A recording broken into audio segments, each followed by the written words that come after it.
Okay. Woo-wee. Welcome everybody to the Sausage Boys podcast. This is your host, the South Coast poster child, aka the mannequin from Newtown. I go by the name of Jackson Grant. Good stuff. Yes, he does. Woo-wee. And that voice right there, that's a voice you know and love. That's the Terry Crews of Sydney, aka the Steamroller. Karim Diallo. Good evening. How the hell are you doing, my dude? Going good. I'm going very, very nice. That's what we like to hear. Very nice. We got a nice boy on this couch with us. Yeah, on the casting couch today. We got a new friend of the show. Someone's been tearing it up, jumping on every mic possible, it sounds like. Writing a bunch. Very funny guy. He goes by the name of Fadey, Yosif. How you doing, my dude? Yeah, good. You know, about 5 minutes ago I was quite comfortable, and right now I'm quite uncomfortable. But we'll get there. We will get there. You got a bit of stage fright. Yeah, it's very true to get the stage fright. I'm thinking to myself, am I holding the mic right? You know, You're holding it good. Yeah, very nice. It's looking comfortable. Good. You're looking very comfy. You're very slouched back in the chair. It happens to a lot of people. It's all fun and games until they see the Sausage Boys roll into town. We have a little bit of a Jordan Pippen thing going on. What's that? We're intimidating. Oh. We're fast. We've got this back and forth. We got like little sound effects we do for each other. Yeah. And we actually do have sound effects, so you may not hear them, but the audience will. If it makes you feel any better, I'm also feeling insecure. I've got a pink book in front of me or a purple book, and I'm sitting with my legs crossed in between two men on a couch. Who are getting very comfy. Yeah, what do you think? You like the couch vibe? I like the couch vibe. I think Fadey's a little bit too comfortable. Oh no, this is how I sit on my couch as well. I've also got a black leather couch. Not a L shape, but just a straight one. Straight. Yeah, it's a straight couch. You don't like curve off to the side or anything. I know of. Yeah, true. But yeah, no, we wrap it up. What's the living sit? You're solo? Yeah, so I live in a granny flat out the back of my mate's house. It's my mate's mum's house, and so home cooked meals from time to time. That's what right. do you mean from time to time? I never said they were often. good. I never said they were good, but don't tell her I said this. Hopefully she doesn't watch the podcast. She is a terrible cook. Yeah. I literally have to throw up. You just eat her meal. You're like, the normal spiel is usually I'll take it, I'll try a bit of it, and then I'll put it in the fridge until it gets really old, and then I have to. Are you kidding? Is that bad? I feel so bad. The cooking is that bad? Yeah, because I'm usually the type of guy that doesn't like seeing anything go to waste. Yeah. Right? Yeah. Like, use reusable condoms, am I right? Yeah. Yes. But like just little things, and like food especially, because I just feel like if you sort of say no to food at a certain point, then I feel like karma will sort of come back and go, remember that fucking sandwich you said no to, motherfucker? Remember those crusts? Well, now you're going to get hit by a all them bus. crusts? Now you fucking... Happens to me immediately. Like, straight up, I think it was last night, I bought $50 of Chinese food. 2 different meals, and one I just couldn't eat. It was just too disgusting, too bad. And I just felt terrible for the rest of the night, being like, I just wasted a bunch of money. It literally, stayed with me the entire night. Yeah. $50 now, it hurts me. I'm trying to budget. I get hit by the tax man. It hurts. I get packets of like delivery. It's like microwave food. Yeah. And the other day I went to the gym and I was fighting everything. I just really wanted to go get some takeaway on the way back. And I was like, I've been a good boy. I was at work. I went to the gym and I went home and had the meal. And I was like, I'm so like. That must be a good feeling. I was like, I am the best guy in the world. And I get like 12 of these meals a week. Yeah. And this is the first time that I've ever had one for dinner.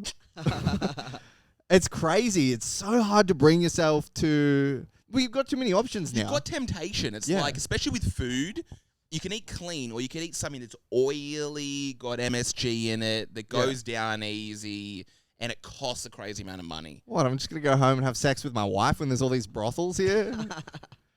Sure, it costs a little bit more. It's probably worse for me. It's terrifying. Yeah. It's honestly terrifying. Like, how's your eating situation going? Oh, so I used to do the whole...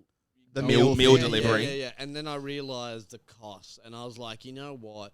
What I might as well just do is try and starve myself as much as possible because that's what I do now. Are you kidding? Yeah, and so like I'm not like physically. It's just it happens, right? And so I used to sit there and like pay attention to how many like meals I was having, and I realized I'm not a breakfast guy. Like I'm only a breakfast guy if it's my day off, but if it's like not my day off, because I feel like I'm the same actually. Yeah, right? yeah. Like you get lethargic if you have like a big meal and you feel like just staying home. And then you're like, I want to save a little. Maybe I'm not a lunch guy. Maybe I might not be a lunch guy. I'm maybe just more of a dinner guy. No, fasting does help, and I'll tell you what, like Muslims almost. If people wonder why like Muslims are a little bit more Angry. Well, you could say that. Violent. That too. This plays into the whole Ramadan thing, right? Because like once a year we like full starve ourselves. And So you're like, Muslim. Yeah, I am. Yeah. Practicing Muslim. You could say I am practicing because in a sense to say I would do Ramadan and I still believe in God, but there's certain things that I will not do. Like I will not. He's called Allah, isn't he? You just said God. That's the yeah. Christian guy. Well, see, God, like Allah itself, the word Allah, literally means God. Oh, okay. Right, and so from the Guess back, his egg on my face then. yeah, which is quite funny, right? Because the Jews call him Yeshiva. They call him other names, but anything but God. They won't refer to him as God. It's Right. other names that they properly have in place, but we call him by his original name, which is Allah. Well, That's God's why original God is- name wasn't God. This is why, like, I hate terrorists, right? Yeah. Because the first few things that let's be honest, the last few things they'll say. This is why I hate terrorists. right? This is the one reason I hate them. Because they constantly say Yeah. Allahu Akbar, which is the greatest saying. Muhammad Ali has said this. A lot of people have said this in the most greatest of fashions. Yes. But when a terrorist does this with the intent of committing something violent, and they say the words Allahu Akbar at the end, right? I mean, just say that you wanted to do it. You know what I'm saying? Don't bring God into this because you don't know. You've never gone past that stage where he's like, oh, thank fuck you gave me a shout out at the end there. You know what I'm saying? So it should be this good statement or this good saying, but it's kind of been, it's got a bad rap. That's right. butchered it. Because the statement itself. Imagine if Buddhists were like committing acts of terrorism and you'd always just hear a and then a plane will blow up. Yeah, That's right. It's like the last thing you hear. You walk past like a yoga studio and hear You're like, yeah. It's fucking yeah. happening. They're like, no, it's just the frequency that we've just pulled apart. It's funny to think like Muhammad Ali just wins a fight or something. They bring the mic over at the end. Oh yeah, like he just blows himself. Oh yeah, that would be In the American accent as well, like Allah Middle of the Akbar. Allah Akbar. People are just running out of there.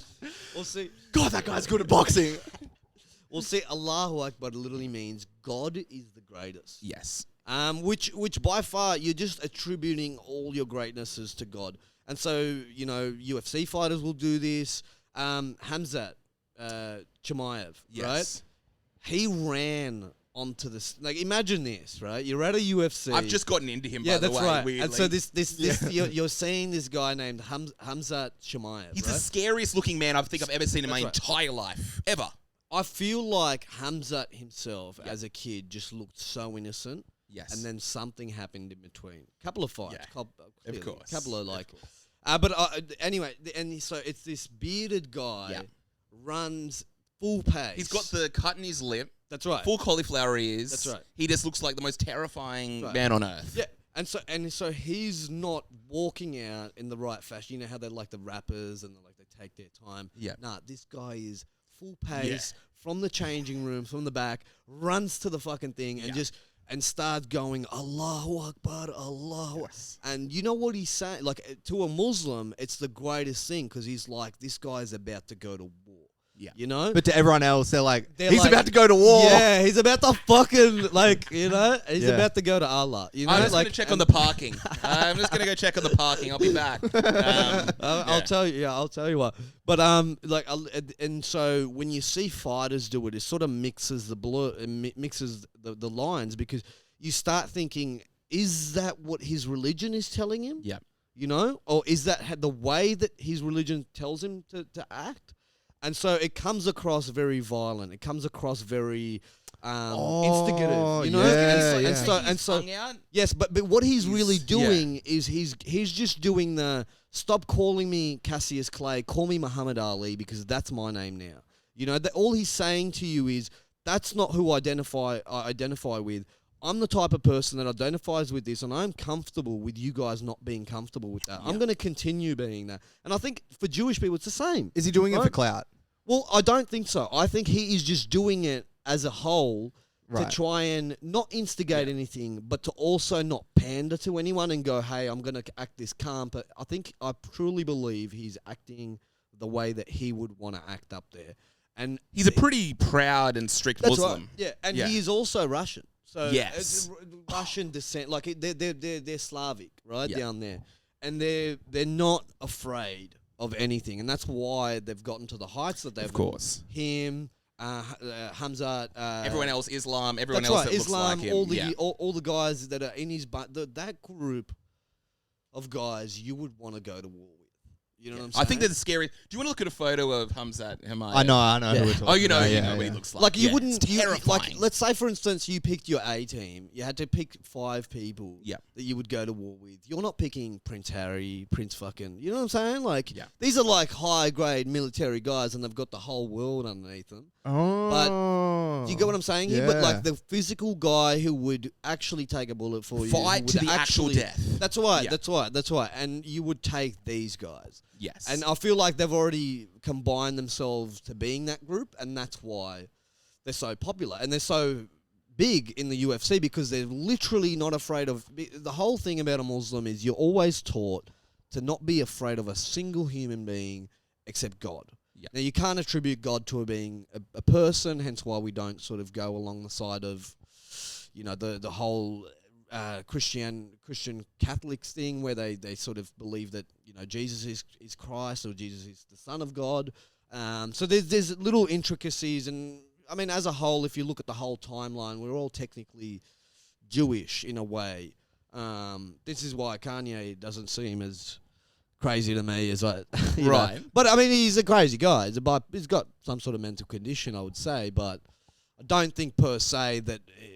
When somebody says a word like, oh, we're all Jewish, really, and then he's Kanye West, you're like, brother, I don't see no yarmulke. He doesn't come with, like, the evidence to back it up. That's right. And enough. so that's He'll just why... throw it out there and be like, you guys know what I mean, right? That's what we need. We need... All right, here's a good parallel. It's like Kanye saying that seems fucking crazy. We need, like, Neil deGrasse Tyson. That's right. Yes. We need some, like, real rational people to say it, and then it's like... Hold up Kanye, just a second, this is why. Yeah, and it's the same thing with the Allahu Akbar. Thing.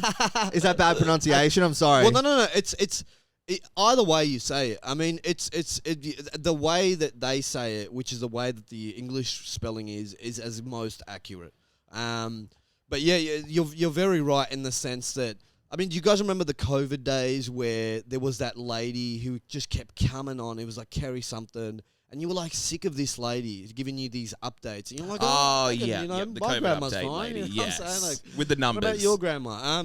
And so like you were like getting sick of like here, and I feel like it's a trick from the media. Yeah, I feel like it really is because they put the person who is most attractive to say the most horrific things. That's what I'm saying. That's what we need to balance it to balance it all out. We need like those Brazilian fucking models who were doing the weather. They're not. No one's paying attention to the weather. The weather's the same all the day. You know, like so it's gonna be sunny tomorrow. It's gonna be sunny next year. Husband gets to the door. The wife's like, "So what do we got the jackets?" He's like, "I've got no idea."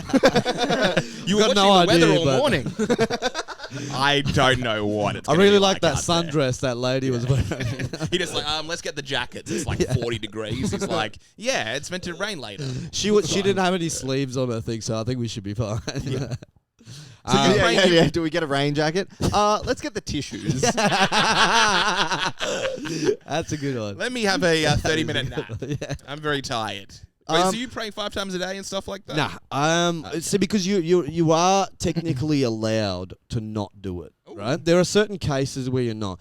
There's actually, you could pray anywhere. You could have like a doctor's note or something. Well, that's a good one. Fadey doesn't have to pray today. I get it. It's funny that you say that. So for women, right? Yeah. you're not allowed to pray while it's that period, that time, right? Of the month. That's right. And so you're excluded from fasting. You're excluded from a lot of things. But my mum Imagine a woman on her period. She's also fasting. Yeah, That's the, that's the ultimate challenge for a man, isn't it? Of course. But Allah knows that. Allah knows He's that. looking out for the He's boys. looking out. Yeah. Allah is the boys. Those.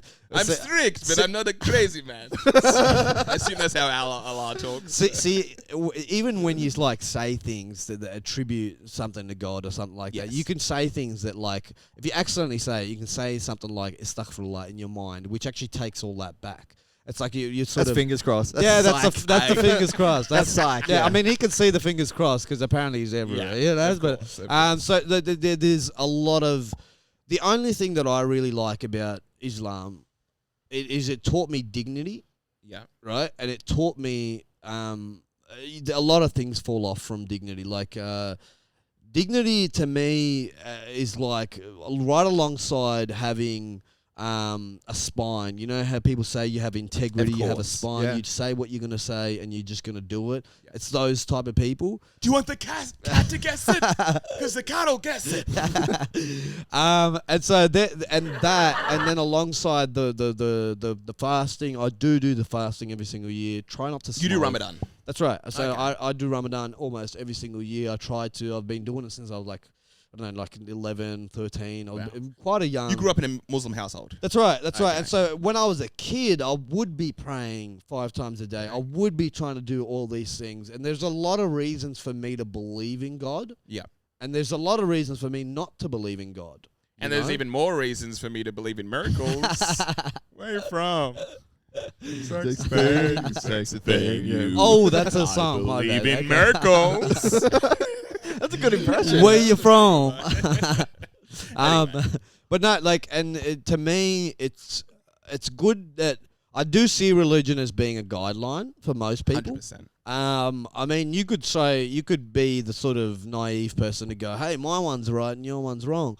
But you'd also be naive in the sense that you never know what the next step is. And so to me, religion is just about the next step. It's saying if there is an afterlife, that there is a next step to move on to, right? And so I've been taught since I was a kid. I've had little stories off my mum that there are 7 heavens and all these little stories that she would give me about.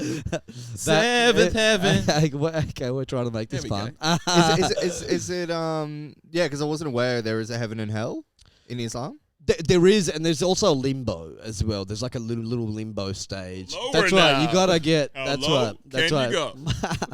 My height is gonna be so much of an advantage when I get to limbo. Well, I'll tell you what. Like I will probably just straight up go to limbo, and you just have to. It's just like God's there. Well, if it's like, dude, just a bunch of Jamaican guys. Well, if it's alphabetical, I would be like last on the list, and I would fucking hate that. Why? Because my last name's like Yosif. I have like 2 first ethnic names, Fadey and Yosif. Yeah. But yeah, I'm Turkish, and so that like I've played at the Blue Mosque in Turkey. It's been around me. And you played? Prayed. Oh, prayed. Yeah. And so it's like a big You grew mosque. up in Turkey? Yeah. Yeah. Wow. So I came here when I was probably about 6 or 7, 8 years old. I started school in year 4. Wow. Yeah. Were you speaking English? Like no English at that point? No, not a single word. So you're straight from Turkey? Straight from Turkey. We got off the flight. And then you land in the western suburbs. You're like, oh, have we left Turkey yet? Yeah, that was. Like, no, we're in. Well, funny enough, they took me straight. They took us straight to Fairfield. Okay. And so we to us Fairfield was the shit. We thought, we would come in and there'd be yellow buses, school buses taking you to school. We thought very because we had 2 choices, right? We had Canada or Australia. And my mum was like, Canada's too fucking cold. We're not going to Canada. And so we ended up coming down here. And then quite a funny story. My mum is probably the best smuggler in the world. And I might tell you guys that story off air. But let's just basically... Let's just say I didn't have a plane ticket. Yeah. I did. Yeah. So okay, we'll leave it there. Yeah. Here we go. And so there was... Yeah, and this is why I believe in God, because we sort of prayed to come here, and it sort of worked out. And so, look, it could have been a complete coincidence. You know, the viewers might get onto that already. But to me, You there's caught a plane or a boat, or what are you talking about? well, we got cold boat people when we got down here. Hey. That was to Kevin Rudd days. And so I came in, you know, and Kevin Rudd. and so we thought Fairfield was the shit, and then we found out heroin existed down there. And so we, you know, quickly I did high schooling down there. I went to Fairfield Primary School, Fairfield High School. What's the ethnic breakdown at Fairfield? Or Fairfield High. Okay, so school. Basically everyone in it, like a 90% majority would speak Arabic. I was like one of the only ones that was Turkish, but there were Turkish people that lived in my suburb as well, and that went to my school. But a majority were Assyrian, Syrian, you're thinking Iraqi, so basically Arabic speaking. And so I could go to ESL classes, but the ESL classes they wanted to give me were Arabic because there was What's no ESL? ESL is like English is a second language. Oh, Sort of classes, which is basically they're trying to like keep you bilingual because apparently there was positives to being bilingual. But when I went to the bilingual thing, and mind you, it was Arabic bilingual, so it wasn't even my language. But so I you're was having to learn another language. That's right. But the basically. only reason I went there is because there were like after the ESL class, there was nothing really to do. Yep. And so I couldn't really go kick it with these like English speaking kids because I wasn't and I had like a group of mates that were already Arabic that had sort of introduced me into the thing. So there's a solid separation between the. That's right, because I came in in like not speaking a word of English, not knowing what an ABC was, and like all my other mates were getting onto like putting words together and putting sentences together. And so I did year 4 twice. I technically did year 3 and then year 4.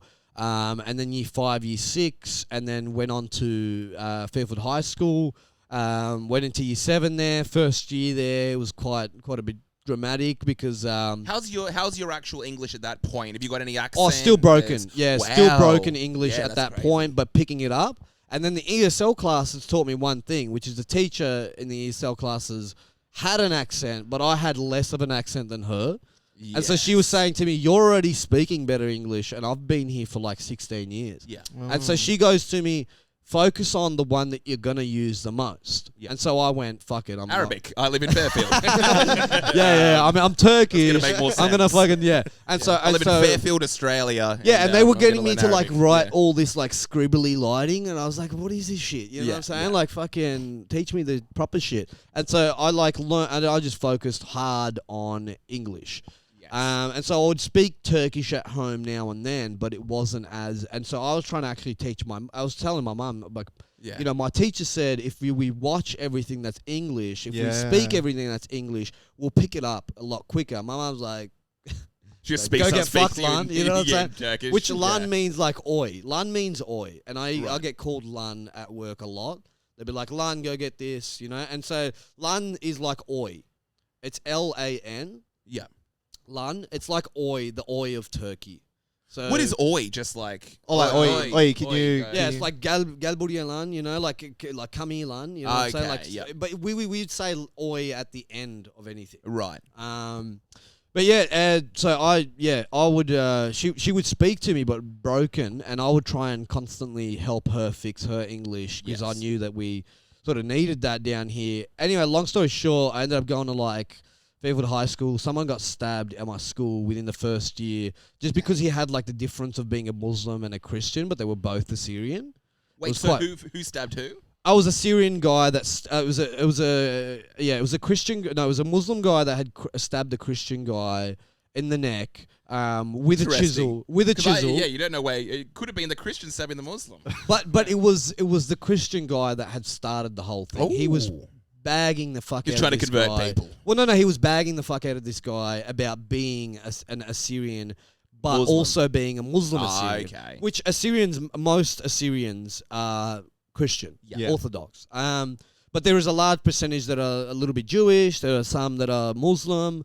And so yeah, they had like a little and after that, because our school went into lockdown, my mum was like, "No, we're not fucking staying there." And so The we stabbing, went. like, resulted in death or just... No, just the just whole a- school being shut down, and so the Okay. guy running away, they had to sort of chase after him. It was a kid; he was in year 11, and I was in year 7. Yeah. And so it was a big change. But my mum was like, I'm not keeping you here."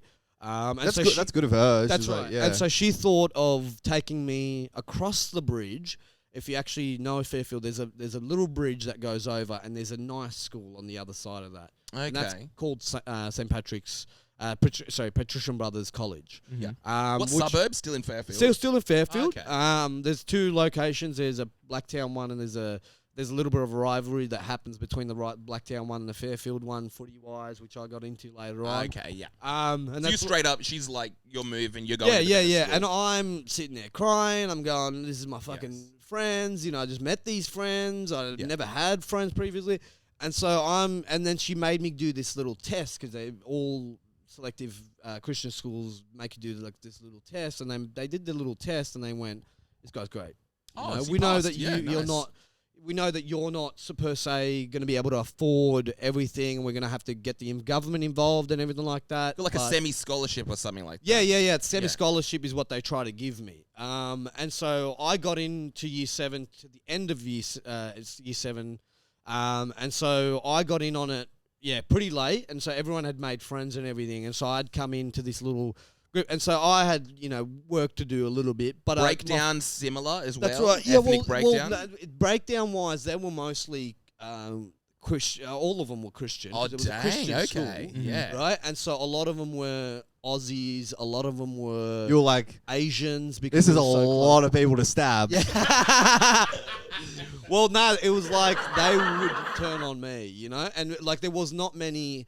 Oh, you're straight up having beef. Yeah. Well, there Yeah. was a small percentage that were like Turkish, Yeah. and they had all come from other like primary schools, not Fairfield, and so they looked down on Fairfield. And, me coming in from Fairfield, They're Muslim like- as well, these Muslim Turkish kids that are from... Well, not per se. I only probably saw like 3 kids that were Muslim Dang, in the whole okay, school there. wow. We were like, we were sort of, excused from like doing communion and shit like that. Yeah. But a few times I went up just to try the biscuit.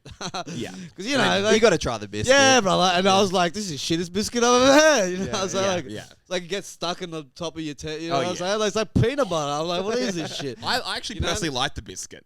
Yeah. I thought it was hyped Oh, up to be. fair enough. I would have Yeah, wanted yeah, seconds. Yeah. I was- I'm coming back for seconds. Where do I buy these? You just at home later that night. It's like, you got a whole box. Do the sign of the cross.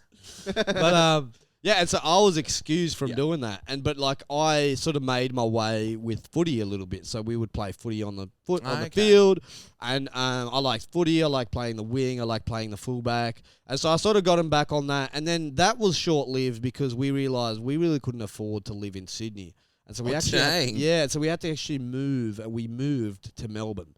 And we And moved you used to fly in every single day. And then your parents are like, maybe this isn't the best idea. It was just mum, right? And so yeah. my dad hasn't been around since I was a kid. Oh, right. Basically, so Is it's he just still in mum. Turkey? That's Your right. dad- Well, yeah, from a long time ago. Yeah. So it's just been my mum, and so mum was really going, look, there's a nice place called Point Cook. We should go out there. This is out west in around Melbourne. Werribee in Melbourne. And there's a lot cheaper houses out there to live, and we can just work things out over there. Yeah. And She's so like, we I all- heard there's a great coffee scene, like Yeah. great live bands, music. and so this was. And you know your mama likes some indie rock. I'm going to get me a mullet. Well, I'll tell you what, I'ma my get a mullet chai days latte. were in Fairfield. So in Fairfield Primary, I remember my mum would literally taking me down because like every second guy in my primary school had a fucking little mullet. Yeah. Right? And they had like the dyed mullets, right? So you would have like the little strips of like Yeah. blonde going through. Classic. Oh, Um, what was that style? I know what you're talking about. They look like The a... fob cut. It was what do you call him? The cricketer, the famous cricketer that passed away. Shane Warne. Shane Warne. It was yeah. the Shane Warne when Yeah, you really it think was. about it. The tips on the Shane Warne. Yeah, yeah, 'Cause he did the tips first off. I mean, Yeah. he didn't really need to. He had blonde. Yeah. Anyway, but as a whole, right? Getting those tips was fucking. You got the tips. Yeah, Oh, you I got had the to. tips? Yeah, when I was a Ah. kid. So Yeah. and my mum would give me It was like part of a the school uniform. literally, Well, it's cool now, like he just needs to finish up with the Yeah, tips, yeah, and then yeah. he can basically start. you could tell how ethnic someone was by the size of their mullet too. Yes. And so, like, normal guys would have their mullet only going up to about here, Yep. right? And so the newest guys, for some weird reason, they would grow out their mullet to go like right back, Yes. touching Oh, it. the full And I was like, Super brother, what are Saiyan you 3. doing? Like, It's a brother, Super like, Saiyan 3 yeah, fold. yeah. You're leaving too much behind there. You know Yeah. what I'm saying? Like, you need to get rid of some. So anyway, we moved him down to Melbourne. And I had a great upbringing in Melbourne. It So, was like so how old are you when you get to Melbourne? And what are your end first of thoughts? like year 8. So I've spent about a year in St. Patrick's. Yep. Not enough time to make friends, but not per se Yep. click in. And then my mum was like, "We've got to move. We're going to Werribee. Yeah, we're And I don't know much. I don't know anything about Melbourne. That's right. But I've heard Werribee's a bit rough. Yeah, it is the rough. And what's the ethnic breakdown? I don't know much. Oh, That's all they're I've like heard. they're all Aussies out there. They're all Oh, Aussies, okay. predominantly Aussies, predominantly Kiwi Islander, Yes. sort of thing. But yeah, there are Indians. There are a lot of Indians around. Yeah. A few Asians, not as much towards the city. Yes, But you're losing all the Arabs. That's right. So, Yeah. and I'm like out of my comfort zone. This is like I'm already sounding like a Sydney guy as soon as I walk into the school, and You they're got like, you got the tips. yeah. of And they course. go, "Oh, this guy's a lad," and this and that. And so Oh. I'm like, what's a lad? You know, I had yeah. never heard of a lad course. until I actually went down to Melbourne. You couldn't see the forest from the trees. That's right. Yeah. And so, like as a whole, they were like, "Oh, you like TNs, you like this, you like that. You're a lad," and I'm Yeah. like, "I'm not a fucking lad." Like, were you it's like- violent at all, or like an angry kind of? Well, kid? no, but like I wouldn't take shit from no one either. You know what I'm saying? Like, Yeah. I think. And also, I would shank you, brah, if you Yeah. Well, see, it's funny Ain't that no you lad, say bruh. that, right? Because I have been that violent in the past. Wow. And I'm not proud of the moments, but I'm really one of these guys that I will take shit, right? As long as you're willing to take my shit too. Because that's just respect. Because that's just respect, Yeah, yeah. right? Because that's just us brushing our swords together in no Pause. no homo. Yeah, yeah. good. Right, but like and we're just finding out where each other's barriers are as friends. And I Pause. feel Pause. like We got you here. We're looking out for you. We got you. Yeah. and as friends, right, you should be able to do that. Pause. And as friends, sometimes you kiss. This is a great podcast. Yeah. So. yeah. And so to me, it was like if I met these certain sorts of people that were like, "Hey, it's my way or the highway," then I wanted to prove these motherfuckers wrong. I've always hated bullies my whole life. Yeah. I've been bullied because, see, boys, you guys are looking at me like this. The camera is looking at me like this. But I've never always had this face, you know, and have had to work to get this face. And What do you mean this face? Like I think God with me was like, you know, give him everything, but the breathing with the nose, yeah, he can just add that on as an extra. Okay. You know what I'm so saying? You've had some issues with the. That's right. And so yeah. I can bring up a photo, but I had the wonkiest, most This is from birth. yeah, and this is from Yeah. birth. This is like I've had sleep insomnia since I was a kid. Oh, you got a nose job? Is that Yeah, what you're saying? brother. Yeah. And so I'm like probably the only one with a nose job on here. Like, Bro, you're going in there with TNs and everything, and you've And got a the wonky nose nose. as well. They're That's like, right. this guy That's knows how right. to scrap. yeah. Well, and of so, course. yeah. Yeah. but dang, see, the that's problem terrifying. with me was my septum when I was born. A usual person's septum is right here, in smack Yes. bang in the middle. But mine had always deviated outwards to the point that it actually stuck out of my nose on the right hand Oh, side. yeah. And so I had no breathing capability from the right nostril, probably 25% from the left. And so I was a mouth breather, and I would snore like crazy. Probably still do. I don't actually know because I've never like tried to like film myself and shit. Yeah. But I've had probably the wonkiest nose growing up. And then come April time, I got it fixed. When right? was this? April time this year, which is the This same year, time that I recent. started. Yeah, okay. Stand up. Stand up. That's Yeah. right. And so I got like a little bit of self-confidence to go, you know what, I'm like knocking out all of these goals about myself already. Why don't I just be a man and just go up there and just try my shit? Are you getting it from everyone? Pause, like throughout these different stages. Let's say from Turkey to Western Sydney. Of course, girls wouldn't want to get with you because, like you think about this, like. Who wants to get with a guy that's like got a fucked up face? Unless there's something else attached. Unless that you go, hey, there's a. And I do really feel sorry for a lot of guys that are like born disabled and stuff like that, because I wasn't technically born disabled, but I sort of had something that sort of disabled me, of course, breathing wise, right? And so the only did you reason know there was a fix like from early on? Look, I would speak to people for my Foxtel, and I would tell them, I would be like. You know, I actually went in to a few people's houses who were surgeons. They were proper surgeons, lived in Vaucluse, lived in Manly, that sort of thing. What are they doing getting Foxtel? Well, it's because they could afford it. Because they could afford it. Oh, this early on? Or? Yeah. Well, and so they would tell me, and some of these guys would tell me, look, if you don't get this fixed by the age of 30, 35... You can't get it fixed. Well, no, this will heavily impact your heart to the point that it could go out. Wow. In your sleep, and you won't even know it. You know, and they're going to me, and so that was really the big push for me, because I never felt insecure about my face, because I thought to myself, it's the people who who think that they have the perfect face that are the most insecure, because they're then comparing themselves and go, hey, my face is not as asymmetric as this guy is. So you're kind of better off in a weird way. Yeah, because I've already got this appreciation. Quirk. That's right. Yeah, and so to me, you recognize that at an early age as well. Yeah. And I noticed that at a very early age, because see, people would be different. Adults would be nicer to me than kids were. Kids were different to me at the start until they got to know me as a type of person, and then they sort of caught on to the fact that I'm not a dumb cunt. You know, like I'm quite cluey. Were they giving you good names? Did you get some good insults? Fucking oath. What like some of the best that you got? Like, you know, like it looks like a train derailed on your face. Nice. That's a good one. I got called Pinocchio a lot. Classic. He's a good one. He's What's a really he used good to one. lie? So my mates, my personal mates, like a teacher would ask a question in class. And it's like, he knows. Yes, he knows that is the one. Yeah, it's the dead set giveaway. And then the teacher would be like, Fadey, do you know the answer? And then I would be put on the spot, and I would give some sort of shitty answer, and she would be like, why are you guessing? Why are you constantly guessing? Yeah. It's just she didn't caught on to the fact that they were just saying Fadey's nose. That's so funny. Right? They weren't saying Fadey nose. Yeah. They were saying Fadey's nose in the class, which...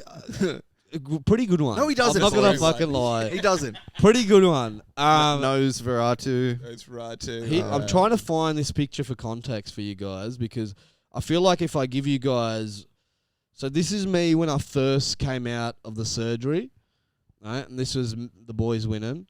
That was football. That was me just going, fucking, I can't believe that and they there's won. you with a new nose getting your penis sucked. And so that was my face.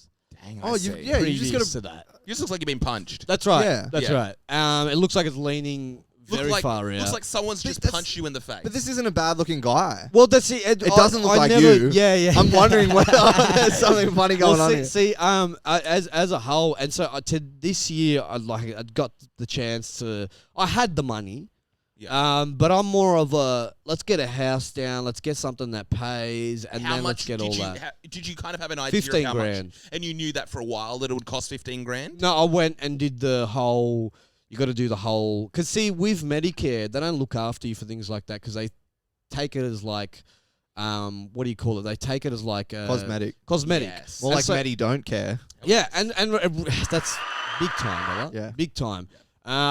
I mean, I got back like 1,200 out of the 15 grand that I paid, Oh. which I'll be like, just don't give me back anything. Oh, look, I bought shoes. You know what I'm saying? I bought shoes instantly, and I kept the rest, and I paid rent. Yeah. But I'll tell you what, to not be able to breathe and then go in your life. And then let's say, for instance, you like start, because I did become a junkie for a bit, right? Like in my earlier days. This is with the nose. This is with the nose. I was a very angry kid. I grew up very, very angry. I was angry. What was that? What was the anger due Well, to, look, you think about it. If you're a Muslim guy growing up around 2006, 2007, right after the towers came down, everybody is blaming you.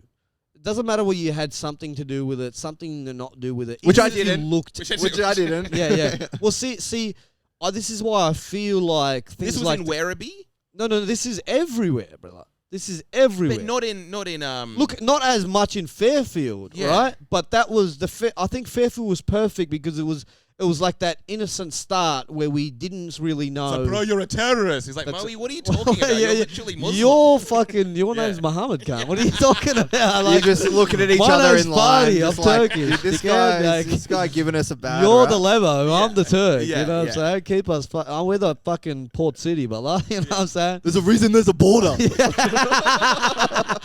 There's a reason you go to Turkey for fucking teeth, brother. But it's things like that. And so you like when I moved to Melbourne, I got that heavy. I was gonna say Melbourne. I got that heavy. You know, and then I started realizing the Indians being bro, like. I started getting called wog, and I'm like, what is a wog?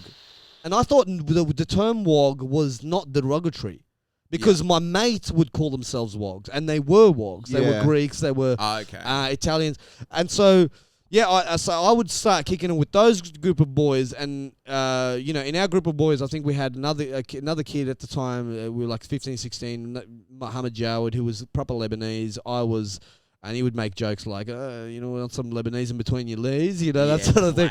Yeah, classic guy. Loved the moties, and that's how we sort of got together. Is like we loved biking, we loved motorbikes in general, and I could never own one, but I liked being around them, and my mum wouldn't let me fucking have one. We couldn't afford one anyway.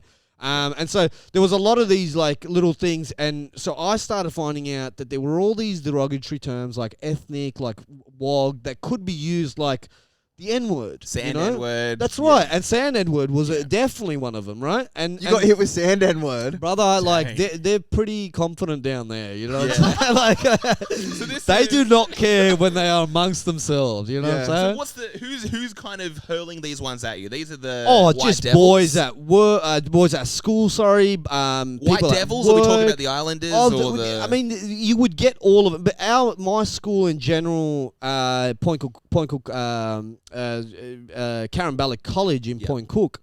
Shout out to Caringballa College and the boys and the girls, because it was a mixed school. Shout out. Hello, ladies. But like that's it was a good period because there were so many different nationalities in there anyway. Majority were so you're Aussies. Hearing these insults from a whole range. That's of right. dialects That's right. And so I was sort of taking it and giving it back a little bit, and so it was the sword sharpening, as I said. Pause. We got you. We're looking out. Okay. We're good. And so am I supposed to say no homo in the pause?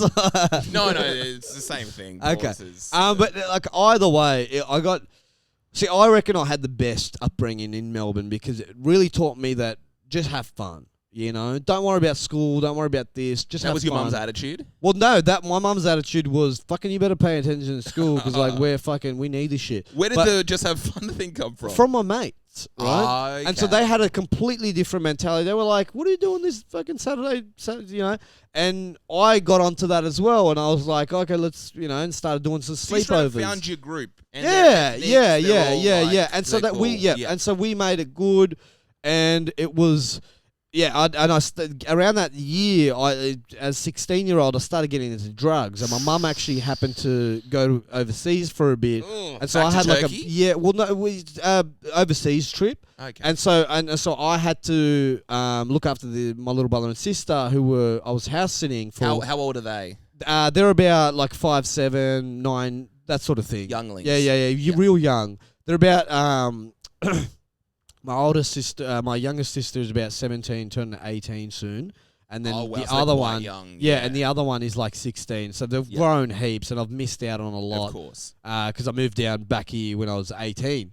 But yeah, within those couple of years, from the age of 16 to about the age of mid 18ish, I was a real bad fucker. I would. So you're sell. getting into drugs. At That's this right. point, I'm getting into drugs. I'm finding out that these guys are only having drugs around them all the time because they're selling them, and so I'm doing the same. And then by the age of 17, I've got like 1,000 pack of pills, and I'm selling 10 packs at a time. What did it start with? It started with literally weed, right? And it always does. Yeah, it always does. See, I was never a big drinker. Yeah. And so the first time that I'd smoked weed, I remember making like 2 loaves of bread worth of cheese toasties for me and the boys. And so the boys were like this local drug dealer who was big drug dealer in the time. And so I had a free house. And so they all came down to my thing for me to try weed for the first time. And so I tried weed. Your siblings just in the house chilling. Oh, they're chilling in the house. They're watching cartoons. I'm onto it. I'm like trying to keep things in order. Anyway, they go to bed. We go inside. We start watching movies and shit. And so and they're gonna watch this one day. I'm sorry, Meryl and Mimo, but perfect. But at the same time, it's a good thing because it taught me responsibility. Yeah. Right. And so I always made sure that I looked after them first because my mum wasn't around. It was even though you were getting into this crazy stuff. Of course, yeah. Well, even telling the story, you just said it. You were like, I made sure everything was in order. Yeah. But I mean, that's when you smoked weed for the first time with your crew. That's kind of fine, man. You weren't doing anything crazy that a 16-year-old wouldn't be doing. Yeah, and so that was the first time I had a bong, coughed my lungs out, blah blah blah, and then got really hard into bongs after that. Got really hard into selling because I noticed that these guys always had money around with them. And I was doing these little shitty jobs as like for a butcher. I was like the cleanup guy for a butcher. I was getting like $33 an hour. I was making $100 a shift, and I'd get 2 shifts. That's actually really good money. Yeah, and so that's actually amazing money. Well, as a 16, 17-year-old, but I was looking at these guys that had $100 rolls, and I'm going, how do I get on that? And so, I started getting into thieving, which I really don't like saying. I started getting into thieving. I would rob people. I was a bad guy. I was a very bad guy. And I went really down this bad path, and I realized that at the age of 18, 19, I realized I got nothing to my name. I haven't made my mum proud of me for a single thing. I got kicked out of year 10. Why?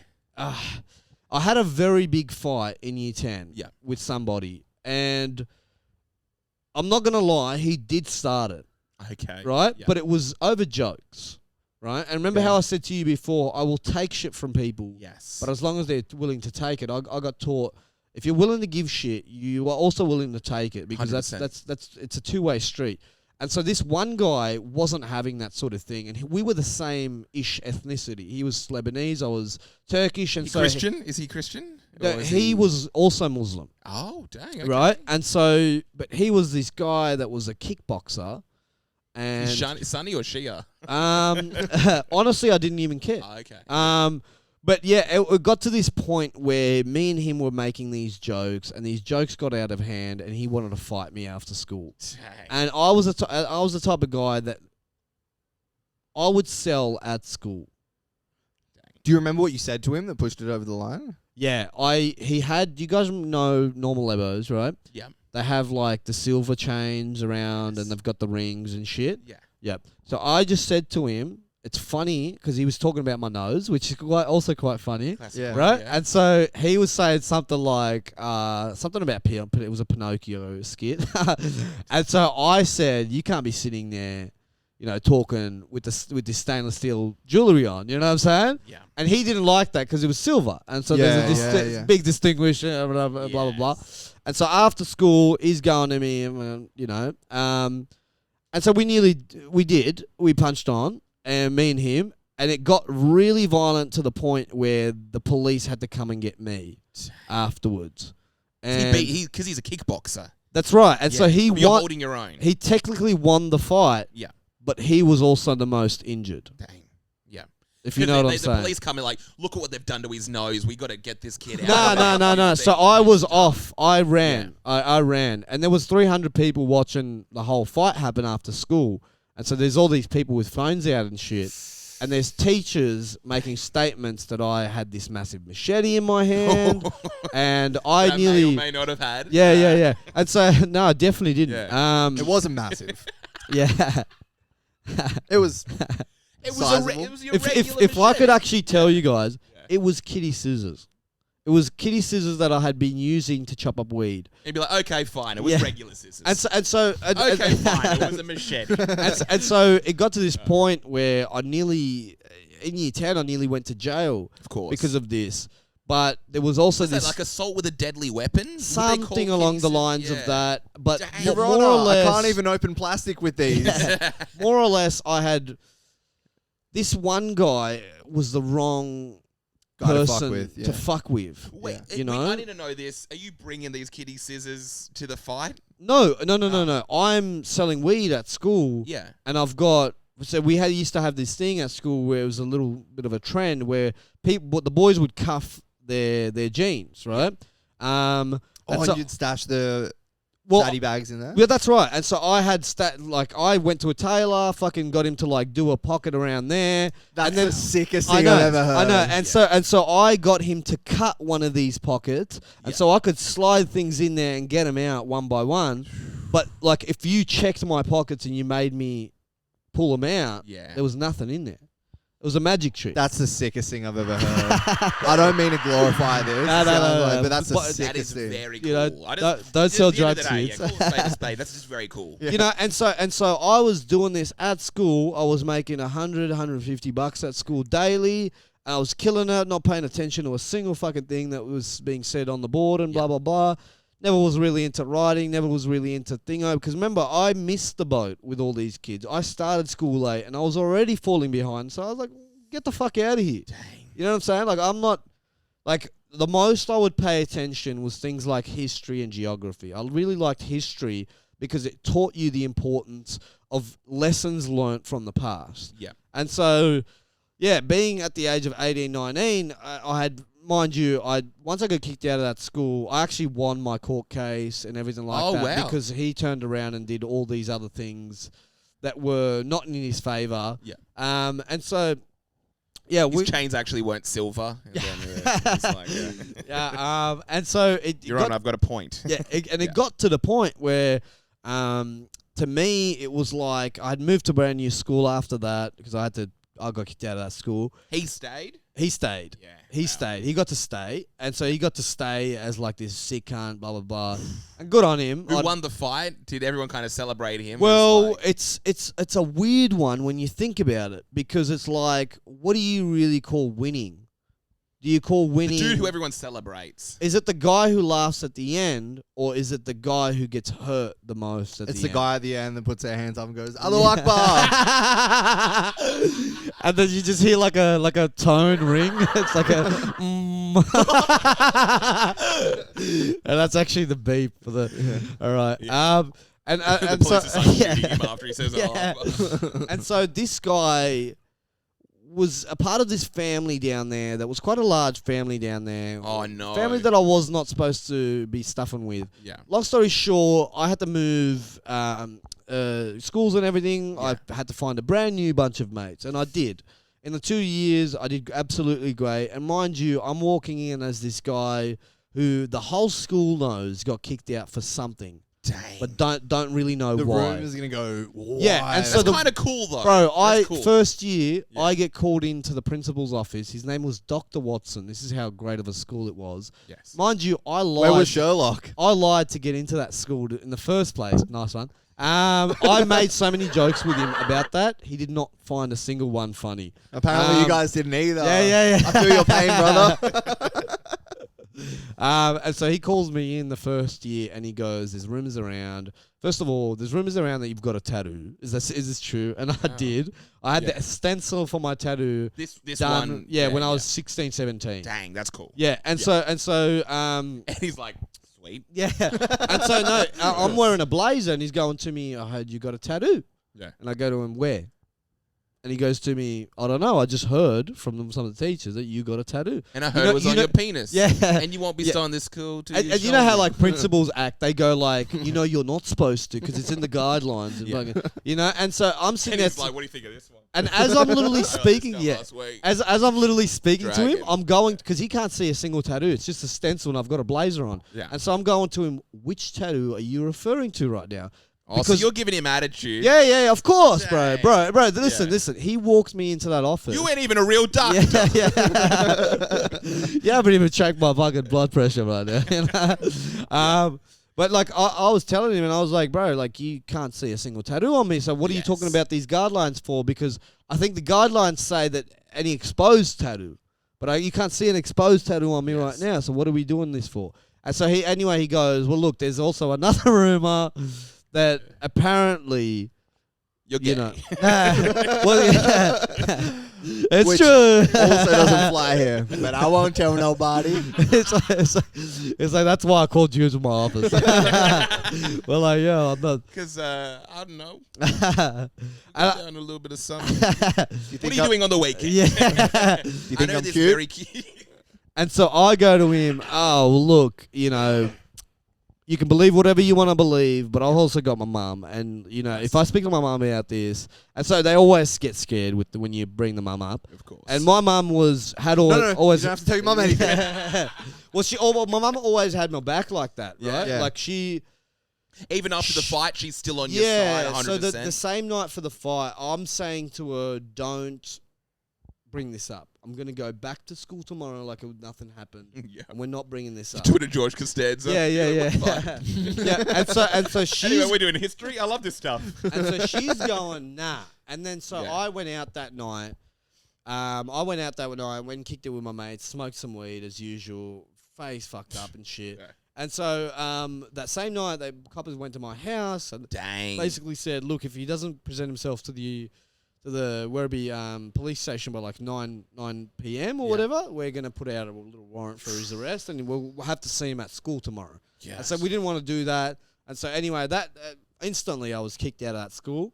Long story short, I went to another school. Did you turn yourself in quickly? Or okay, yeah, nice. Yeah, you got to do that whole Fair spiel enough. because there was eyewitnesses that were making some pretty fucked up claims about me, and they were making me look like the terrorist, literally. Yeah, like of I was course. like the fucking terrorizer of the situation. I was the instigator of the situation. What if Which wasn't really a true. They're like tricking you into it. They're like, yeah, because apparently they said you were wearing a bra and lipstick.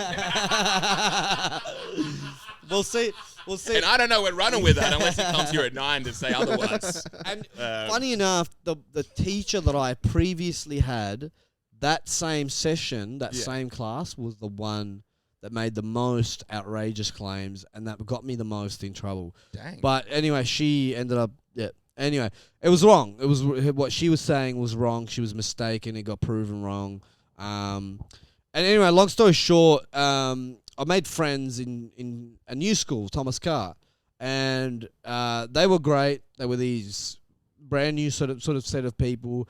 On the first day of going to Thomas Carr, I get on a train, get on a bus, and I'm like weary, right? Because I'm like watching my back. I got all these fucking people after me at this point in time. You got this family as well that are That's, literally. that's right. That's the ones that Yeah, I'm of talking about, course. right? And so, and I'm overtly like suspicious anyway because I'm just like smoking weed as a 16, 17-year-old. And I meet this one guy, great one of my mates now, Scott Morrison. Scott Morrison.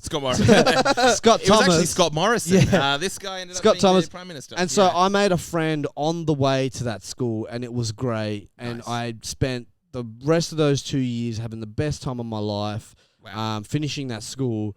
And once Getting into drugs still? Still. Okay, I was the same cool thing. kid. I was the drug nice. dealer in the school. Perfect. Everyone came up to me and was like, "Hey, fucking, what do you got?" Blah blah blah. Yeah. And so I was Because making. you knows that boy's got that good stuff. Yeah.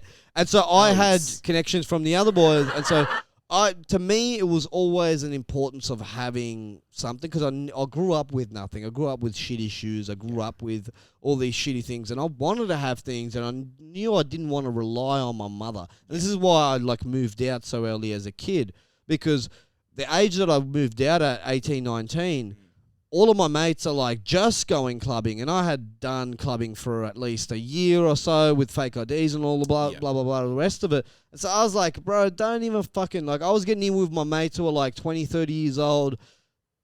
Bouncer wasn't even checking IDs, and we were doing. Why's a 30-year-old guy hanging out with you? Well, see, drugs. Drugs are a great. Drugs are a great. They bring people leeway. together. They really do. They really do. Especially if you have something that he has and you have something that they have, and you sort of exchange details there. Yep. You know, it's a connection. And long story short, at the age of 18, 19, I'm going to myself. I've got nothing. Doing all these bad things. School's over now, and so I really got to do something. And so I decided I'm going to get clean. Wow. And being clean was. And then you had a shower and then and did some drugs. Yeah.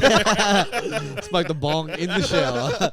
And so I was, from the age of like 16 to about the good age of like 22, I was a bong smoker, heavy bong smoker. And so when I left down Melbourne for about a good 10, 11 months, I was clean from like not smoking a single thing besides cigarettes. I was still on cigarettes. Cigarettes and and so meth. I went from literally taking pills every Friday night to almost midweek as well. I was doing these gigs. I would take like 8 a night. And what's going on? Islam's fine with everything other than No, alcohol? no. Well, see, all of that stuff didn't play to the Islamic side of mine. I was a sinner at that time because I was in my own mind. I have PTSD. I have big time PTSD from things that have just happened to me over my lifetime. And I've only had one guy say it to me. And so I'll say I have a little bit of PTSD, but it's not confirmed because I haven't gone to a second guy. Was this during your bad period? No, this is through my clearing up period. So I went like to because you're soul searching. That's right. I'm like soul searching. I'm going, hey, what is my goal in life? Like, do I have a goal? And then I like see this one guy, and he's like, hey, I'm Tay Lopez in my garage here, and I'm like, this guy's fucking got something, you know. And so I like leaned into him. I bought his little 87 step course. Oh, Ty Lopez. That's right, Ty Lopez. I was lost there for a second. I was And so I'm getting into these Tony Robbins motivational sort of characters. What that gave you PTSD? Well, no. Well, yeah, a little bit. Fucking, you know. Have you seen the things he says? Have you seen that garage? But no, there's all these little things that I'm like, I'm getting into reading now. I'm getting into all these, just trying to better myself as a person. I love that. And so the first couple of weeks being in down here, I'm literally sweating in my sleep. I'm heavily sweating, getting all the toxins out. Getting all these toxins out, running, going to the gym, eating healthy. But what a feeling. Like, that must have been a big change. I felt over the moon. I felt absolutely, I felt like a normal person again. I could be in public without sort of, you know how like you're in public sometimes, but you're just there for a point? You're like, you want to get from one point to another. You just want to get to the front of the line. Just get it done. That's right. Get it done. Get the fuck out of there. But like, I was this normal person now. Like, I was speaking to people face to face. I was interacting with a lot more people. I was meeting new people. I was making new friends. And then I had to sort of move out of my sisters because I moved in with my sisters who had lived down here. I have 2 older sisters that live down here. And so I had... What suburb Parramatta. is... Oh, okay, yeah, nice. so I go into Parramatta. I go into a really nice building. Nice. They've sort of set themselves up down here.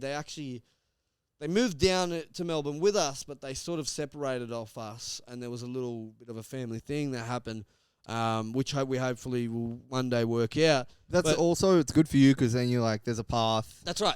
That's right. And so I go into, after 2 weeks, I got to start paying some shit around the house. And so I start going into Centrelink down there, and I get this look from this Centrelink lady as I'm in line because I seem to be dressed normal. I seem to be dressed the nicest in that Centrelink line. It's in Parramatta. And so... Because you've left Sydney, you've come from Melbourne, you're dressed like a hipster. Yeah, that's right. And I'm dressed like a hipster. I'm getting all these weird looks. And I get this one weird look from this lady, and I'm sitting down with her just like speaking about shit. And she's asking me, what are you... And very condescending tone. And remember, I'm going from this guy who would literally make like $1,000 a week selling drugs. Yeah. to this lady telling me, hey, what are your skills? You know, like fucking, and I'm like, this is too condescending. And so I'm like, get fucked. Like, first of all, I'm going to go and find something on my own. Dang, and so I get on Gumtree and I go, all I need is $100. I need $100 to just go, and I had that $100. And so I went, all I need is new boots, new fucking thingos, and I'm going to go and look for a labouring job, ride that out for a bit. And so I called this one guy, and I convinced him to give me a role. And so he goes to me, have you ever been construction? I go, no, but I've got a white card. And he goes to me, okay, so have you been on a site? And I go, no, but I've done like a civil cert 3 in year 11 or whatever. And he goes to me, so why am I bringing you on? I go to him, listen, I'll come to you for work for one day. You don't like me, don't pay me. Wow. Send me home. Oh, you're so- the sickest guy. Yeah, and so he goes to me, come on Monday. This is And like so- a movie. I feel like That's and crazy. and so he goes to me, go and fucking, and I spend a year with him. He's a great guy named Nassim. I learnt rendering off him. The shovel was my best friend for about a year. Yeah. I have really hard hands because of that. But I learnt the fundamentals of rendering. I've learnt the fundamentals of construction, that there are shitty jobs in construction that you could do that will get you so dirty that you would not want to look at yourself in the mirror, but they will pay the most, right? And as long as you're willing to get that dirty and then willing to go home clean afterwards, then you're fine, right? But there are also these jobs that are more technical up here that you don't have to get as anyway, towards the end of that year, we were doing these Hebel blocks. And with Hebel blocks, what you do is you put these very lightweight Hebel blocks up. You drill them to the top frame of a second-story house. And this is where extensions happen to a already one-story house, and they just go up one story Okay. instead of knocking down the whole thing and rebuilding. So they work on the fundamentals of the foundation of the first house, and then they'll put a really light second story up on top of that, and they'll usually put like a tin roof on top of that or something like that. A lot of these extensions you see around the suburbs, you'll notice that the top part is rendered and then the bottom part is brick. Yeah. Brick normal. So as a whole, we did these little Hebel blocks, and the carpenter hadn't finished his Hebel blocks. And so we needed to render this surface. And so the boss goes, we'll do these Hebel blocks, we'll finish off the last couple, and we'll get the fuck out of here. So we'll render the whole place. Anyway, and so he goes to me, put on a nail bag, and put these nails in your nail bag, and put these things in there, and you got to hand these to me. And so that was the first time I had put on a nail bag, and I hadn't never even knew about carpentry. Yeah. And towards the end of that year, one of my mates from Melbourne had come down, and he was actually in the business of chop shopping. Right? Yeah. So you would go out, you would have a list of cars. This is like some fucking 60 seconds gone shit. And this was happening. What's he like good at a was Aussie very barbecue? He gets like the chops. Oh, bro, he was Mate, cutting. I'll get the chops for the was, barbie. I'll go shopping for He him. was getting cars for this one guy that would give him a list of cars, and he would pay him $18,000, $20,000 in cash just for these hot as fuck cars. As in, like, not hot, like as in they're nice cars. They're stolen cars. Okay. Right? And so they were breaking into these Land Cruisers. They were breaking into these Pajeros. There were a lot of these cars that you could sell the parts for 50, 60 grand if you just sat there and did it. Yeah. And so there's the business is still on. And they've got two things going at once. Well, They've they got did. They did. And so my mate came down, and I sort of caught up with my mate Musa from Melbourne. And so he introduced me to these bunch of boys, and one of them was a carpenter who is one of my best mates now. Yeah. And so he goes to me, bro, what do you do? Blah, blah, blah. And I go to him, look, I'm a renderer. At this point in time, he goes to me, what do you make in a day? And I told him what I was making a day. I was making 210. He goes to me, I'll give you 220. Yeah, Nice. Sweet. I'll come with you. Yeah. And so I started doing carpentry with him for another about 2-3 years. Yeah. Never really got qualified because I couldn't get qualified because I couldn't live as an apprentice. Because as an apprentice, you would get $80, $90 a day. It's not enough it's just enough to pay bills, and then also go out and buy like 2 packs of Migrating, and you're set for a week. Of course, yeah. You know? And so I was doing these hard locks. I would be waking up 4 o'clock in the morning as it is for a renderer, and then making my way down via the fucking train, blah, blah, blah, getting to these work sites at Arncliffe and blah, blah, blah. And so it was good that he was just willing to pick me up you know? Yeah. And that I was just getting $10 more, and it was just less fucking thing I work, and that was as simple as it was for me. You thinking about drugs? You thinking this is all a bit too much? Maybe I should go back into well, selling. at this point in time, I'm not selling drugs, but I'm smoking weed. That's about it. So I'm clean off of hard drugs. Yeah. I'm saying no to hard drugs. I'm getting a lot of points. Like all of my mates, like most of my mates. You can smoke weed. And around here, like there's a lot of like coke addicts. I've noticed they're high on coke. Yeah. And because it's such a productive drug to take, because you can for the first few months you can take this in doses and sort of feel like you're sort of still a half normal person. But you don't know that you're actually veering yourself down the wrong path. People are getting worried about you. And I've seen this happen. I can see this happen today in when I go back home because that same mate that I went with, he's the same guy that's his mum that I leave behind at this point in time. So he's my best, he's one of my bestest mates. And so I actually quit. Dude, he's definitely going to hear this. Yeah. Well, see, he doesn't. It's not. He knows as well. He just I wouldn't doesn't have the say heart. anything, knows that I would in front of him, because he's helped me to the point. He's helped me to the point where he's made me realize that there's alternative routes to life. His story is quite interesting in the sense that he went to a TAFE course, got kicked out of his TAFE course within like 3 months, told the teacher to go get fucked. She told him, George, you're never going to be anything. You're never going to get your that teacher. Carpentry to license. He got the rapper teacher. And so he told her, or him, or whatever. Yeah. He told, them. And he basically said, look, I'm going to go out and do it. And he fucking did. And he did it his own way. And by the age of like 22, he started his own business.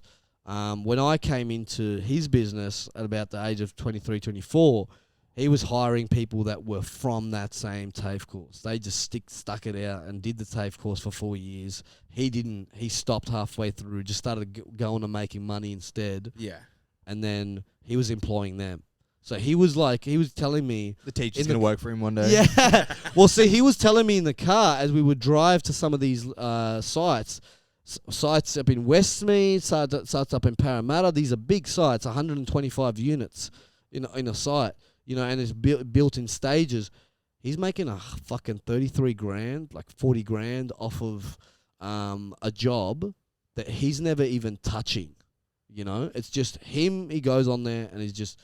To me, that's interesting because it's like a success story, but he's not. It's his own success story. You know what I'm saying? Yeah, that's great. And so I just thought the same thing with comedy, and so I really thought about stop doing fucking carpentry, and I went the Foxtel Pass just so I can get in front of more people because I knew if I was in front of in sites and shit, how am I going to speak to people? How am I going to like interact? Your shovel's your best friend, you were saying. Well, that was with rendering. Can't make a shovel up. Yeah, well, and then with can't make a shovel up. That's a good. Depends on how hard you work. Well, if you put a face on him, I told you, shovel, that was a good one. And he's always frowning. It's like you drew the face. Yeah. And so to me it was quite interesting because then. So what you leave? I leave carpentry. I say good luck to him, blah blah blah, and then I go into Foxtel. I start up again for the works. Where'd you get the idea from Foxtel? Honestly, where was that whole idea from? Just quickly, we're gonna wrap in a sec too. Okay, done. So I'll give you the quickest spiel. Yeah. I basically was still doing carpentry, and I was sick of my life because I would constantly lose time. I was not having enough time for myself to try and better myself as a person. And I felt like I was only making a paycheck. And I said to myself, what if I could go and do this same thing that I'm doing now with this guy? I really like this guy. He's my friend and shit, but I need to go out there and do something that's along the lines of what I want to do. And what I wanted to do was this. I wanted to get in front of cameras. I wanted to get in front of people. I wanted to tell my story and show the person that I am and make that fun for people. And they're like, buddy, I just want the fun. I just want to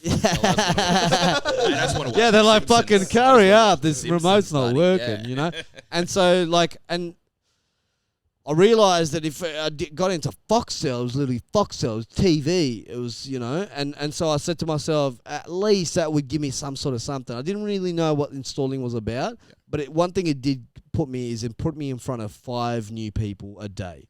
Mm-hmm. And so I was meeting these 5 new people. Some were really fucking successful. Some had a bong in the basement. Like that sort of thing. It was. You were seeing people. What year is this as well? Yeah, you were seeing people. Foxtel, just clients. Killing with Foxtel clients. Well, see, and they really liked my attitude. And so I would always have this throwaway line that I would say, look, if I could do, as we were interacting, I would go, if I could do this for a living and earn $1 million, I'd fucking do it. And they were like, why not? And so some of them would give me the idea, and then I met a guy that was actually a stand-up comedian. And so he was saying... Who was that? And I have no idea what his name is. I've never seen him after that. It was Riv Narak. Bro, it's like... It could have been a figment of my imagination, but he was actually an electrician. You know what, Fadey? I can't do it. And so he was an electrician, and so his dad had owned the business. He was a proper qualified electrician, and so he had stopped doing the electrical because he had already qualified. And so he said to me, he goes, look, I stopped the electrical because I just went in the footsteps of my father, but I don't want to do that. And I could see my little brother does, but I'm different. I want to do stand-up. And so I'm going to go and try. And he had this pretty hot Spanish missus at the time. And I'm like, look, this guy is making the least amount of money. Funny man. Yeah. Do you know what? One thing I like is a funny man. And I have a younger sister. She like funny man well. She don't like Foxtel, though.